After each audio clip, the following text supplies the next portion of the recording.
Hello दोस्तों, स्वागत है आप सभी का एजुकेशन 360 पर। बाल विकास सीडीपी। आज का टॉपिक है अधिगम असमर्थता, लर्निंग डिसेबिलिटीज। इस चैप्टर में थ्योरी प्लस इंपॉर्टेंट एमसीक्यूज हमने इस वीडियो में कवर किए हैं, जो कि सीटेट और टेट के लिए बहुत ही महत्वपूर्ण है। चैनल को सब्सक्राइब करें, बेल आइकन को प्रेस कर लें, ताकि हमारे आने वाले हर वीडियो की नोटिफिकेशन आप तक पहुंचती रहे। इस लेक्चर की पीडीएफ आप लोग हमारे टेलीग्राम चैनल से प्राप्त कर सकते हैं। टेलीग्राम चैनल का लिंक वीडियो के डिस्क्रिप्शन में दिया गया है।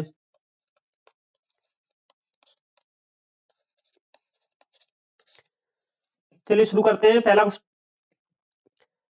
अधिगम असमर्थता, लर्निंग डिसेबिलिटीज।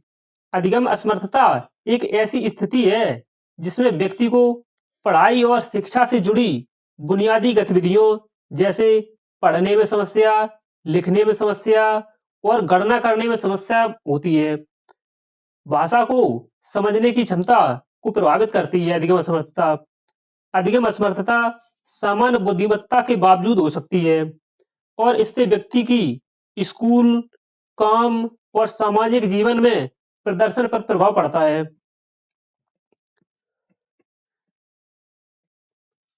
अधिगम असमर्थता के मुख्य प्रकार जो कि निम्न प्रकार दिए गए हैं। पहला है डिसलेक्सिया। यह पठन संबंधी विकार है। पठन संबंधी विकार। डिसलेक्सिया में बालक को पढ़ने में समस्या होती है। लक्षण है इसके अक्षरों और शब्दों को पहचानने में कठिनाई होती है।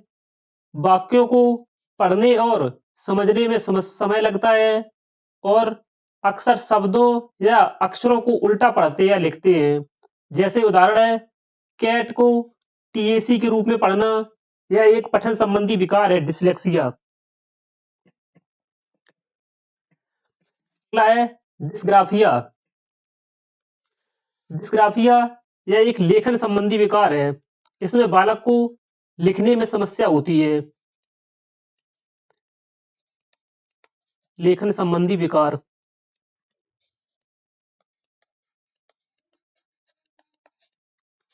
इसके लक्षण हैं जैसे साफ सुथरा और स्पष्ट लिखने में समस्या होती है बालक को।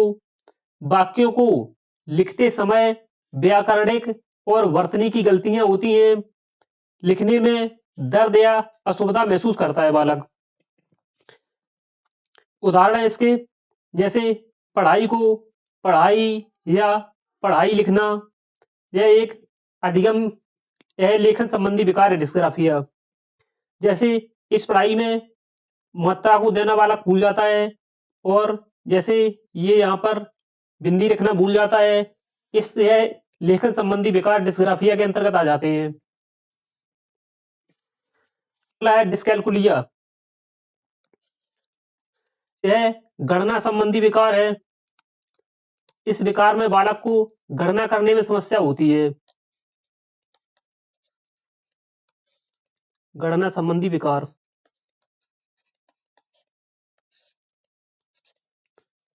लक्षण है इसके गणना और अंकगणितीय समस्याओं को हल करने में बालक को कठिनाई होती है और संख्याओं को पहचानने और अनुक्रम में व्यवस्थित करने में समस्या होती है। बालक को संख्या को पहचानने में और क्रमानुसार लगाने में व्यवस्थित करने में बालक को समस्या होती है। समय और दिशा का अनुमान लगाने में दिक्कत महसूस करता है बालक।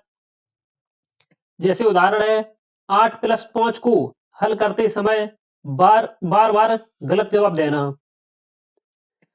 यह डिस्कैलकुलिया गणितीय संबंधी विकार है, गणना संबंधी विकार। नेक्स्ट है ऑडिटरी प्रोसेसिंग डिसऑर्डर। इसमें बालक को सुनने में या आवाज और शब्दों को ठीक से पहचानने में दिक्कत महसूस करता है बालक। तेजी से बोले गए निर्देशों को समझने में कठिनाई महसूस होती है। पृष्ठभूमि के शोर में ध्यान केंद्रित करने में समस्या होती है बालक को। जैसे उदाहरण है बैग ले आओ को बैग में डाल दो समझ लेना। यह ऑडिटरी प्रोसेसिंग डिसऑर्डर है। अगला है विजुअल प्रोसेसिंग डिसऑर्डर। इसमें बालक को रंग, आकार या स्थान को समझने में कठिनाई होती है और तस्वीरों या आकृतियों को पहचानने में दिक्कत महसूस करता है बालक। पढ़ने के दौरान पंक्तियों को ट्रैक करने में कठिनाई होती है, जैसे बी और डी को उल्टा समझना।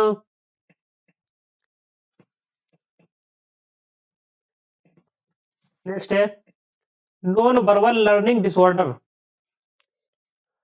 इसके लक्षण है गैर मौखिक संकेत जैसे चेहरे के हाव भाव, चेहरे के भाव और हाव भाव को समझने में कठिनाई होती है बालक को। सामाजिक स्थितियों को सही ढंग से न समझ पाना, यह एक नॉन वर्बल लर्निंग डिसऑर्डर है। दृश्य स्थानिक विजुअल स्पेशियल कार्यों जैसे मानचित्र पढ़ने या चित्रों को समझने में दिक्कत होती है। उदाहरण है इसके स्कूल के ग्राफ या चार्ट को समझने में कठिनाई महसूस करता है बालक।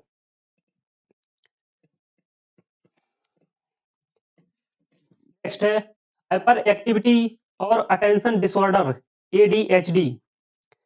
यह अधिगम असमर्थता नहीं है, लेकिन इससे ग्रसित बच्चों को पढ़ाई और ध्यान केंद्रित करने में समस्याएं होती हैं। लक्षण है इसके ध्यान केंद्रित न कर पाना और बार बार चीजें भूल जाना और अत्यधिक चंचलता और अति सक्रियता, यह हाइपर एक्टिविटी और अटेंशन डिसऑर्डर के अंतर्गत आ जाते हैं। उदाहरण है जैसे कक्षा में शिक्षक की बात सुनने के बजाय बार बार इधर उधर देखना। नेक्स्ट है मेमोरी प्रोसेसिंग डिसऑर्डर। इसके लक्षण है सीखने और याद रखने में कठिनाई होती है बालक को। पहले सीखी गई जानकारी को याद करने में परेशानी होती है।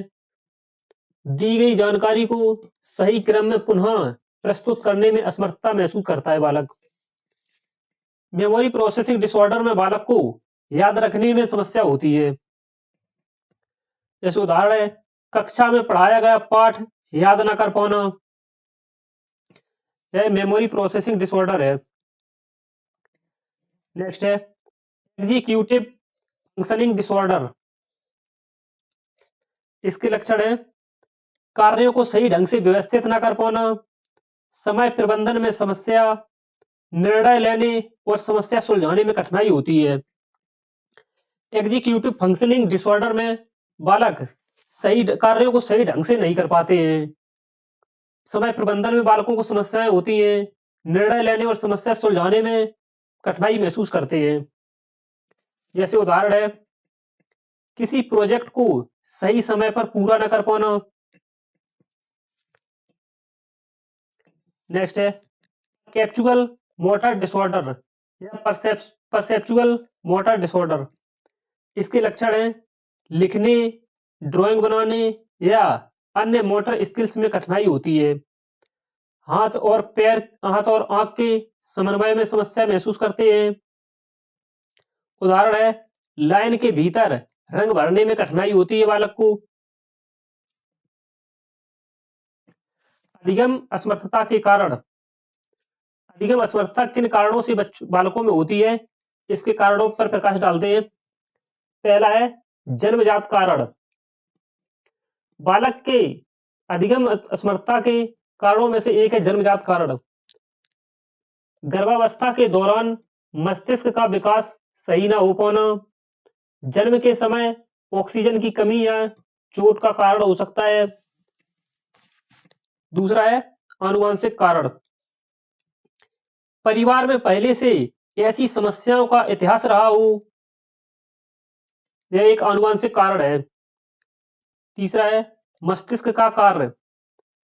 मस्तिष्क के विशिष्ट क्षेत्रों में न्यूरोलॉजिकल असंतुलन हो सकता है। चौथा है पर्यावरणीय कारण। शैशवावस्था में पोषण की कमी से अधिगम असमर्थता हो सकती है। विषैले रसायनों का प्रभाव हो सकता है अधिगम असमर्थता का कारण। अधिगम असमर्थता के प्रभाव। अधिगम असमर्थता का शैक्षिक प्रभाव है पढ़ाई में पिछड़ना और आत्मविश्वास की कमी। अधिगम असमर्थता से ग्रसित बालक पढ़ाई में पिछड़ जाते हैं और उनमें आत्मविश्वास की कमी होती है। आत्मविश्वास को बढ़ाने के लिए शिक्षक को उनके साथ बातचीत करके समन्वय बढ़ाना चाहिए, उनकी समस्याओं को सुनना चाहिए और उनका समाधान करना चाहिए। सामाजिक प्रभाव है, दोस्तों के साथ घुलने मिलने में दिक्कत महसूस करते हैं। व्यवसायिक प्रभाव, जटिल कार्यों को पूरा करने में कठिनाई होती है। अधिगम असमर्थता के उपचार और प्रबंधन, विशेष शिक्षण के द्वारा उपचार और प्रबंधन करना चाहिए, जैसे व्यक्तिगत शिक्षण योजनाएं, इंडिविजुअलाइज्ड एजुकेशन प्रोग्राम IEP। अधिगम असमर्थता से ग्रसित बच्चों को व्यक्तिगत शिक्षण योजनाएं चलानी चाहिए। मल्टी सेंसरी टेक्निक्स का उपयोग किया जाना चाहिए। Number 2, therapy. ऑक्यूपेशनल थेरेपी की मदद से बच्चों को उनका उपचार करना चाहिए। स्पीच और लैंग्वेज थेरेपी का प्रयोग करके बालकों की अधिगम असमर्थता को दूर किया जा सकता है। अधिगम असमर्थता दूर करने में सहायक उपकरण, audio book, text to speech software का उपयोग कर सकते हैं अधिगम असमर्थता को दूर करने के लिए। गणना के लिए कैलकुलेटर का उपयोग किया जा सकता है। मनोवैज्ञानिक समर्थन, आत्मसम्मान बढ़ाने के लिए काउंसलिंग की जानी चाहिए। तनाव और चिंता को कम करने के लिए थेरेपी का उपयोग किया जाना चाहिए। तनाव और चिंता को दूर करने के लिए थेरेपी की मदद से अधिगम असमर्थता का उपचार किया जा सकता है।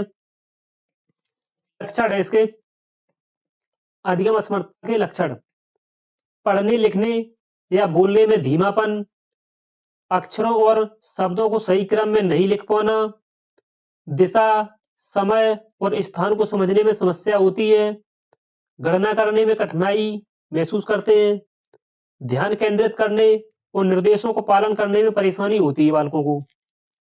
यह अधिगम असमर्थता के प्रमुख लक्षण हैं। अधिगम असमर्थता के प्रमुख कारण न्यूरोलॉजिकल असंतुलन, मस्तिष्क की संरचना या कार्य में गड़बड़ी, आनुवंशिक कारक हो सकता है, गर्भावस्था या जन्म के समय मस्तिष्क को नुकसान होने के कारण अधिगम असमर्थता हो सकती है।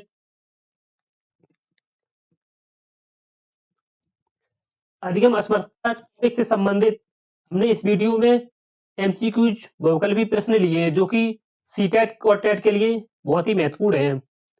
चलिए शुरू करते हैं। पहला क्वेश्चन है, अधिगम असमर्थता का मुख्य कारण क्या है? ऑप्शन ए, भोजन की कमी, बी, न्यूरोलॉजिकल असंतुलन, सी, शारीरिक कमजोरी, डी, गलत पढ़ाई का तरीका। आंसर हो जाएगा ऑप्शन बी, न्यूरोलॉजिकल असंतुलन अधिगम असमर्थता का प्रमुख कारण है। भोजन की कमी यह अधिगम असमर्थता का कारण नहीं है। शारीरिक कमजोरी यह भी अधिगम असमर्थता का कारण नहीं है और गलत पढ़ाई का तरीका यह भी अधिगम असमर्थता के कारणों में नहीं है।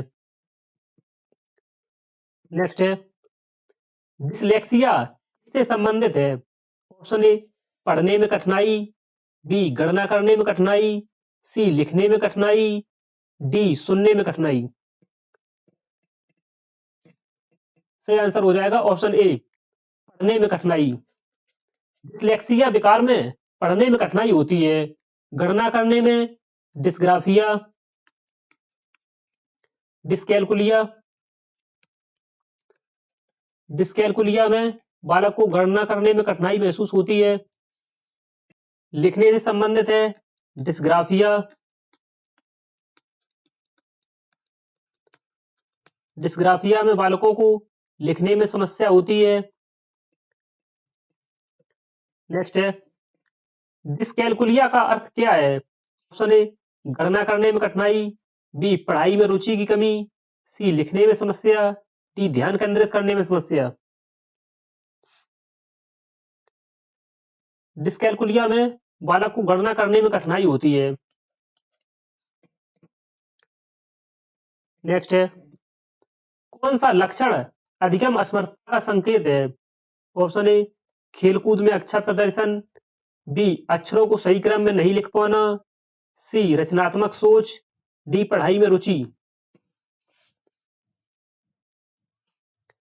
सही आंसर हो जाएगा ऑप्शन बी, अक्षरों को सही क्रम में नहीं लिख पाना अधिगम असमर्थता का संकेत है। नेक्स्ट है, ऑडिटरी प्रोसेसिंग डिसऑर्डर का मुख्य प्रभाव किस पर होता है? ऑप्शन ए सुनने की क्षमता, बी गणना करने की क्षमता, सी लिखने की क्षमता, डी देखने की क्षमता।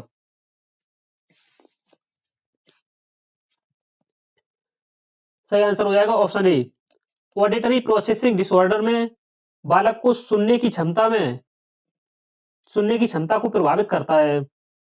गणना करने की क्षमता डिस्कैलकुलिया है, लिखने की क्षमता डिस्ग्राफिया है।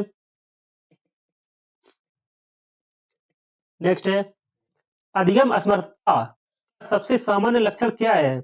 ऑप्शन ए खेलकूद में रुचि, बी पढ़ाई में रुचि की कमी, सी लिखने पढ़ने या गणना में कठिनाई, डी भाषा में कुशलता।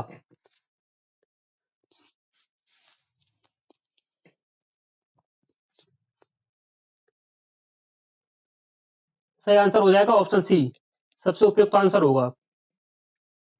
लिखने पढ़ने या गणना में कठिनाई होती है अधिगम असमर्थता में, सामान्य लक्षण है ये। नेक्स्ट है, डिस्ग्राफिया का प्रमुख प्रभाव किस पर होता है?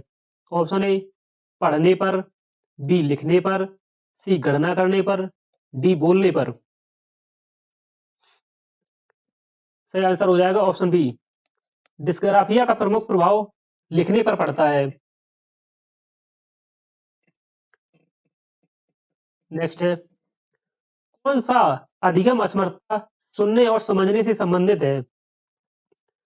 Option A dyscalculia, B dysgraphia, C auditory processing disorder, D dyslexia. सही आंसर हो जाएगा option C, auditory processing disorder. Next है, डिस्कैलकुलिया का मुख्य लक्षण क्या है? ऑप्शन ए शब्दों को उल्टा पढ़ना, बी गणितीय अवधारणाओं को समझने में समस्या, सी लिखावट खराब होना, डी भाषा को समझने में कठिनाई।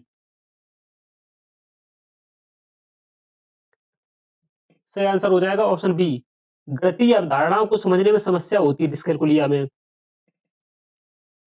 नेक्स्ट है, विशेष शिक्षण योजना का उद्देश्य क्या है? ऑप्शन ए छात्रों को व्यायाम सिखाना, बी छात्रों को व्यक्तिगत रूप से उनकी आवश्यकता के अनुसार पढ़ाना, सी छात्रों को अधिक होमवर्क देना, डी छात्रों को प्रतियोगी परीक्षा के लिए तैयार करना। सही आंसर हो जाएगा ऑप्शन बी, छात्रों को व्यक्तिगत रूप से की आवश्यकता के अनुसार पढ़ाना विशेष शिक्षण योजना का उद्देश्य है। नेक्स्ट है, non verbal learning disorder NVLD से ग्रसित व्यक्ति को किस चीज में सबसे ज्यादा समस्या होती है? ऑप्शन ए पढ़ने में, बी सामाजिक संकेतों को समझने में, सी गणना करने में, डी लिखने में।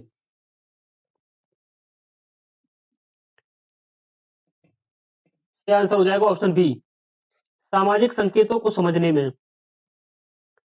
नेक्स्ट है, ADHD मुख्य लक्षण क्या है? लिखने में कठिनाई, ध्यान केंद्रित करने में परेशानी और अति सक्रियता, सी सामाजिक संकेतों को समझने में कठिनाई, डी गणितीय अवधारणाओं को समझने में समस्या।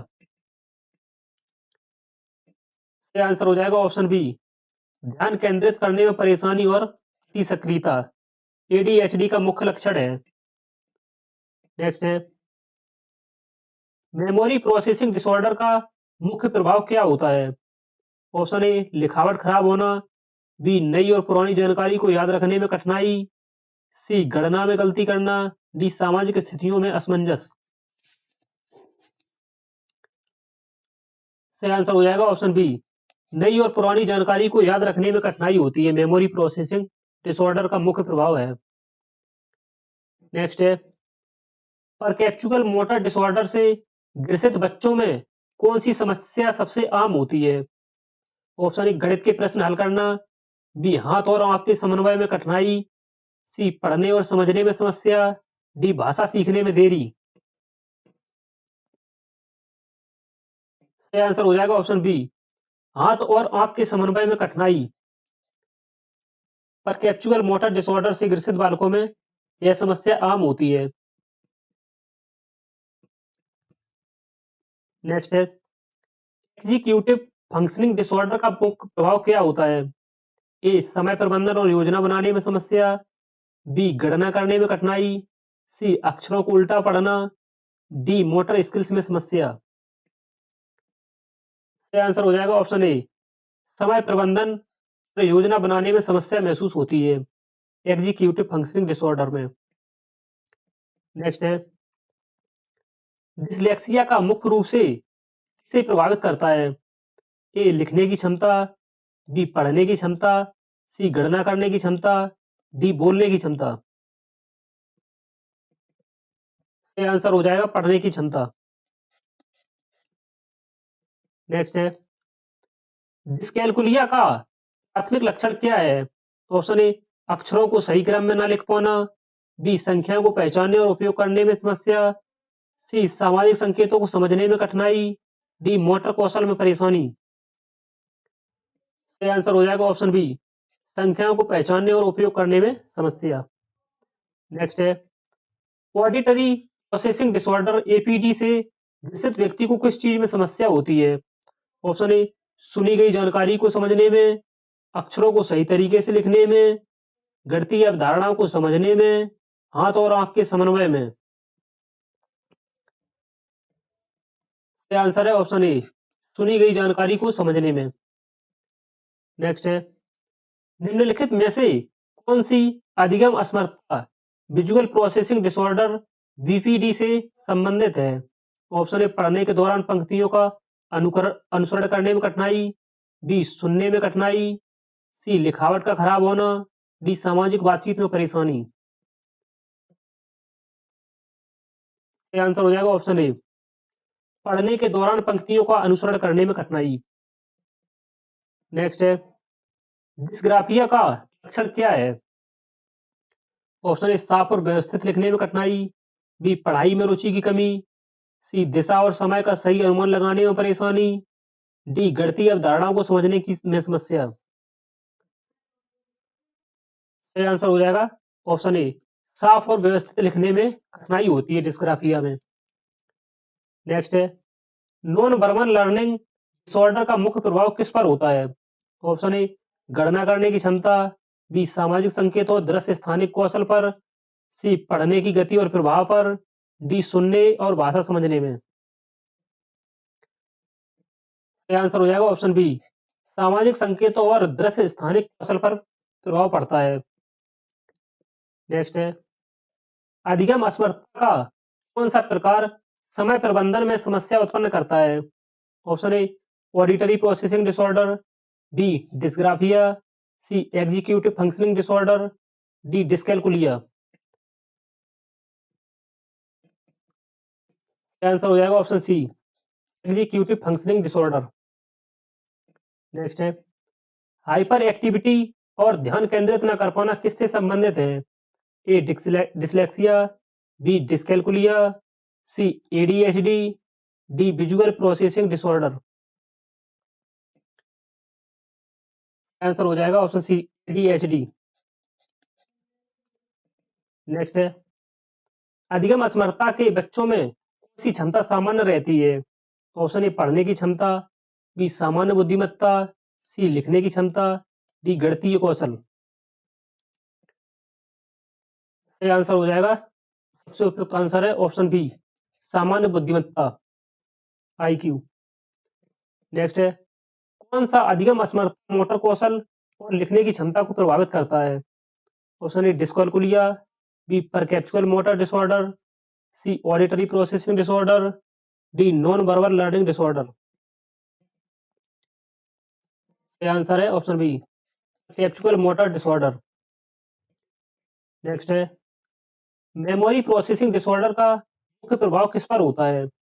सुनी या देखी गई जानकारी को याद रखना, पढ़ने की क्षमता पर, सामाजिक बातचीत पर, या डी गणितीय कौशल पर? सही आंसर है ऑप्शन ए, सुनी या देखी गई जानकारी को याद रखना। नेक्स्ट है, अधिगम असमर्थता का प्रभाव मुख्य रूप से किस आयु वर्ग में देखा जाता है? ऑप्शन ए वयस्क, बी वरिष्ठ नागरिक, सी बच्चे और किशोर, डी नवजात शिशु। सही आंसर हो जाएगा बच्चे और किशोर। नेक्स्ट है, विशेष शिक्षण योजना आईईपी का उद्देश्य क्या है? ऑप्शन ए सामान्य पढ़ाई के तरीके को बढ़ावा देना, बी हर छात्र की विशेष जरूरतों के अनुसार शिक्षा प्रदान करना, सी छात्रों को व्यायाम सिखाना, डी छात्रों को ज्यादा होमवर्क देना।